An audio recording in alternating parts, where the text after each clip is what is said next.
नमस्कारम सद्गुरु। मैं कृपा के बारे में एक सवाल पूछना चाहता हूँ। मुझे ठीक से नहीं पता कि इसे किन शब्दों में पूछूं, लेकिन किस बारे में? कृपा, कृपा, कृपा। हाँ, मुझे लगता है कि ये एक तरह से संयोग की चीज़ है। मेरा मतलब है कि मुझे नहीं पता ये किस वजह से आती और जाती रहती है। जब कृपा मौजूद होती है तो मैं इसे बहुत आसानी से खो देता हूँ। मैं चाहता हूँ कि आप कृपा के बारे में कुछ बोलें कि ये काम कैसे करती है, या अ, जैसे यहाँ आश्रम में इसे पाना और महसूस करना बहुत आसान है, लेकिन जैसे ही आप बाहर जाते हैं उस ऊर्जा या कृपा से जुड़ना बहुत मुश्किल होता है। क्या आप कृपा के बारे में कुछ बता सकते हैं? धन्यवाद।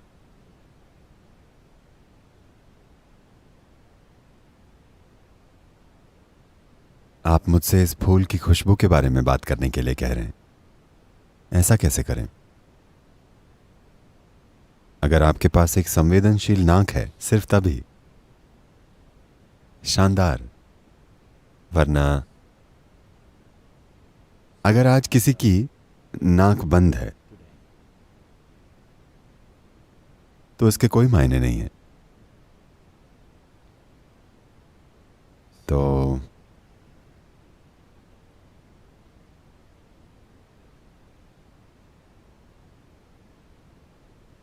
Grace means nothing to a whole lot of people.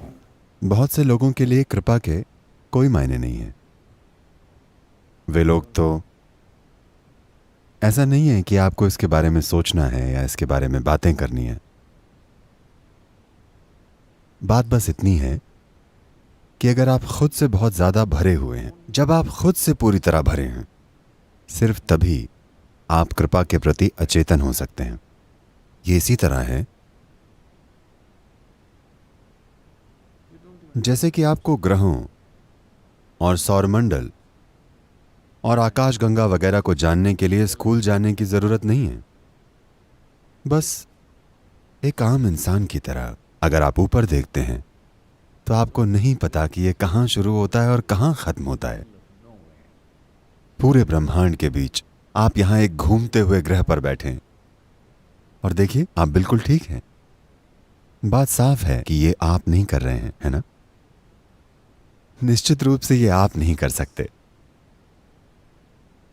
जो इन चीजों को संभाले हुए है,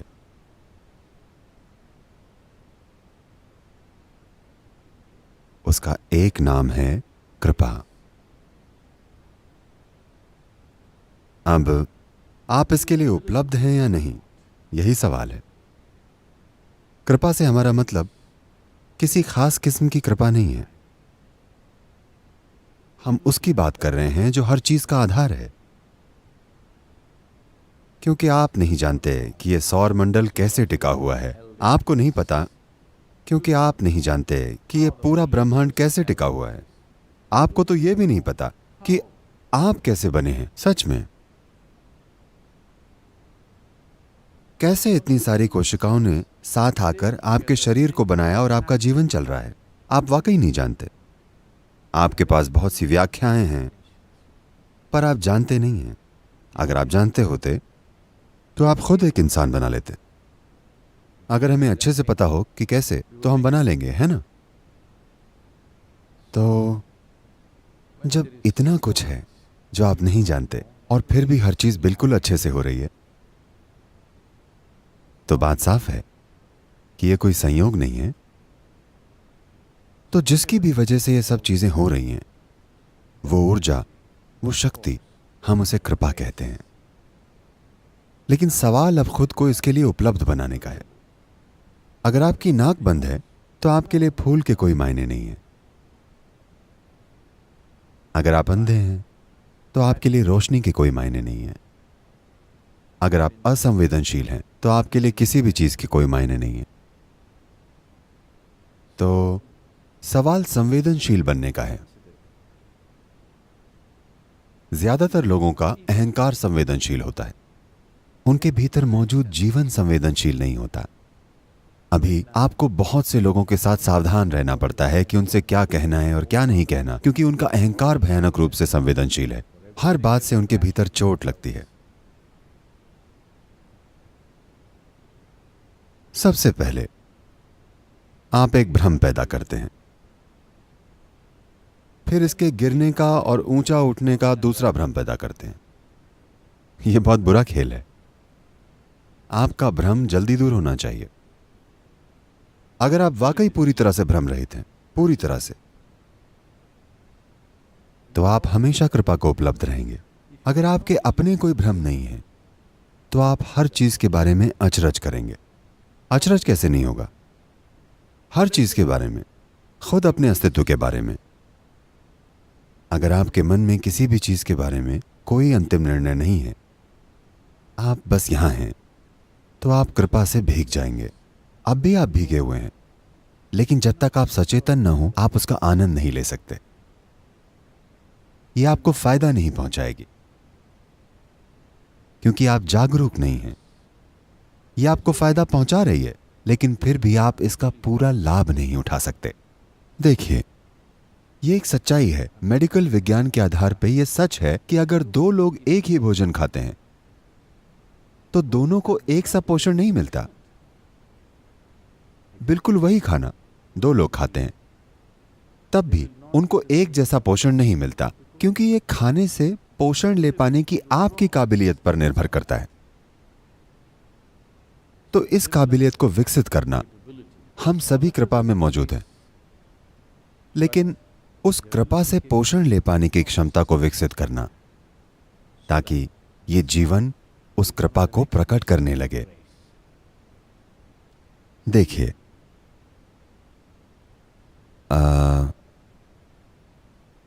जैसे क्या आपने ये फूल सूंघा है? ये दक्षिण भारत का फूल है, जबरदस्त खुशबूदार। क्या आपको लगता है कि गार्डन डिपार्टमेंट इसकी जड़ों में खुशबू डालता है? नहीं, वो गंदगी डाल रहे हैं, मेरा यकीन कीजिए। हां, अगर आप गंदगी भी डालते हैं तब भी देखिए ये फूल कितना शानदार बन गया है, क्योंकि यही इसकी प्रकृति है। क्योंकि ये ऐसा करता है, तभी हम उसका पेड़ लगाते हैं, उसका पोषण करते हैं, उसकी देखभाल करते हैं। सबको उसकी फिक्र है कि वो कितना बड़ा हुआ। मान लीजिए कि इसकी गंध ऐसी होती कि आपको बुरी लगती। मान लीजिए कि पेड़ गंदगी सोखकर इस फूल से बदबू फैलाता, तब हम इस पेड़ को उखाड़ फेंकते हैं ना। तो कृपा से कई फायदे मिलते हैं।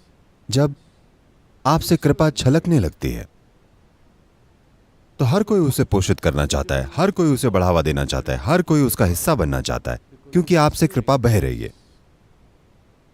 अब सवाल यह बिल्कुल नहीं है कि आप कृपा में हैं या नहीं। आप जरूर हैं, वरना आपका होना ही असंभव है। सवाल सिर्फ यह है कि आप कृपा फैला रहे हैं या इसको किसी घटिया चीज में बदलकर हर किसी पर डाल रहे हैं। मैं आपको भारत की एक प्रसिद्ध कहानी सुनाता हूं। यह एक लोक कथा है और शायद इस देश में हर कोई यह कहानी जानता होगा। एक ऋषि था जो जंगल में रहता था। वो अंधा था, वो देख नहीं पाता था, बस एक ही जगह पर बैठा रहता था। उस रास्ते से बहुत कम लोग गुजरते थे। जब कोई वहां से गुजरता तो वो उसे कुछ दे देता और वो उससे अपना गुजारा करता था। वो अंधा था। एक दिन ऐसा हुआ कि राजा अपने मंत्रियों और सिपाहियों के साथ शिकार खेलने जंगल में आया। शिकार करते समय एक हिरन का पीछा करते करते राजा रास्ता भटक गया और साथियों से अलग हो गया, क्योंकि आप जानते हैं कि राजा के पास सबसे तेज घोड़ा होता है। वो बेहतरीन घोड़े की सवारी करता है। तो वो उनसे आगे निकल गया और भटक गया। वे सब उसे खोज रहे थे और खोजते खोजते वे सब भी भटक गए। और फिर एक सिपाही आया और उसने ऋषि से पूछा, क्या तुमने राजा को देखा? ऋषि बोला, नहीं। सेनापति आया और उसने पूछा, क्या तुमने राजा को देखा? उसने कहा नहीं। फिर मंत्री ने आकर पूछा, राजा को देखा क्या? फिर राजा खुद आया। तो अंधा ऋषि तुरंत पहचान गया कि ये राजा है। वो बोला, अरे आपके लोग आपको ढूंढ रहे हैं। पहले आपका सिपाही आया, फिर आपका सेनापति आया, फिर आपका मंत्री आया। राजा ने गौर से देखा कि ऋषि तो अंधा है। तो फिर राजा ने पूछा,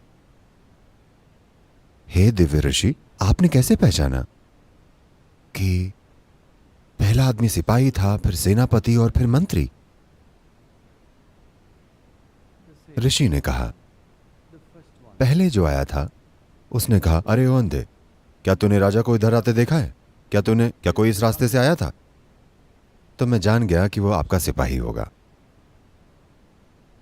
दूसरे आदमी ने बिना किसी आदर के लेकिन अधिकार से पूछा, तो मैं जान गया कि आपका अधिकारी होगा। तीसरा आदमी जो मंत्री था, उसने बहुत आदर से पूछा, तो मैंने सोचा कि वो आपका मंत्री होगा। अब आप आए हैं, आपने मेरे पैर छुए और मुझे दिव्य ऋषि कहकर बुलाया, तो आप राजा ही होंगे। चाहे आप खाना खाएं या सांस लें या पानी पिएं, कुछ भी करें, ये कृपा है। वरना कैसे होगा? 2 हिस्सा हाइड्रोजन और 1 हिस्सा ऑक्सीजन मिलकर आपको जीवन देने वाला पानी बनता है। ये कृपा है। ठीक है, आप इसे समझा सकते हैं, लेकिन आप ये नहीं जानते कि ऐसा क्यों होना चाहिए। जो कुछ भी हो रहा है वो कृपा है। अब आप कृपा पीते हैं, या आप कृपा खाते हैं, या आप कृपा सांस में लेते हैं, तो क्या आपसे भी कृपा बहेगी? क्योंकि आपने कृपा को अपने अंदर समाया है, तो आपको कृपा को संजोकर अपने चारों तरफ फैलाना भी चाहिए। लेकिन दुर्भाग्य से लोग शानदार चीजें अपने अंदर समा लेते हैं और उसे घटिया बकवास में बदलकर बाहर फैलाते हैं। लेकिन पेड़ को देखिए, आप उसे गंदगी देते हैं, वो आपको सुगंध देता है। यही वक्त है, अगर आप पेड़ का तरीका सीख लें,